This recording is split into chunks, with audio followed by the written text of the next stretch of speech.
নকশাটি বালিশের নিচে রেখে দেন। আপনার জন্য পাগল দিবানা হয়ে যাবে।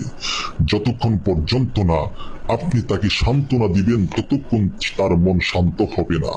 এটা এমনই একটি পরীক্ষিত ভালোবাসার তদবির অথবা নকশা, যেভাবে বলে দেব লিখার জন্য সেভাবে লিখবেন।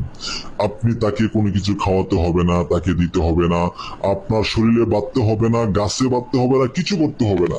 জাস্ট আপনি এভাবে লিখবেন, খাতা এবং কলমের সাহায্যে লিখবেন, লিখে বালিশের নিচে রাখুন। আর যে নিয়মটা বলে দিব নিয়মটা ফলো করুন। পৃথিবীর যে কোনো স্থানে আপনার প্রিয় মানুষ আছে, ওই স্থান থেকে আপনার জন্য সে পাগল দিবানা হয়ে যাবে, আপনার সাথে কথা বলবে।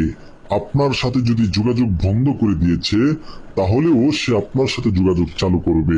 যত বছরের পুরানো সম্পর্ক হোক না কেন, আবার জোড়া লাগতে বাধ্য হবে। আপনার আমলটি করার জন্য, ইজাজত পাওয়ার জন্য, আমলটি সাকসেসফুলি হওয়ার জন্য এখনই ভিডিওটি শেয়ার করুন। আর আমল করলে, নকশাটি লিখলে আপনার অটোমেটিক ইজাজত পেয়ে যাবেন, কার্যকরী হবে ইনশাল্লাহ। আপনি যে কোনো উদ্দেশ্যে আমলটি করতে পারেন, কাজটি করতে পারবেন ইনশাল্লাহ বিয়াস। তো বিয়াস, অবশ্যই কাজটা করার আগে গুরুর অনুমতি নিয়ে কাজটা করবেন, তাহলে ইনশাল্লাহ 100 কাজের রেজাল্ট পাবেন। তো বিয়াস, আমি তান্ত্রিক রতন কবিরাজ আজকে আপনাদের মাঝে এই নকশাটি নিয়ে যা হাজির হয়েছি, এটিতে 100 কাজের কার্যকরী নকশা। তো বিয়াস, সবাই আমার ইউটিউব চ্যানেলটা একটু সাবস্ক্রাইব করে দিবেন, যেন আপনাদের মাঝে ভিডিওগুলো ছাড়ার সাথে সাথে চলে যায়, যেন আপনারা সকল ধরনের সমস্যার সমাধানগুলো করে থাকেন।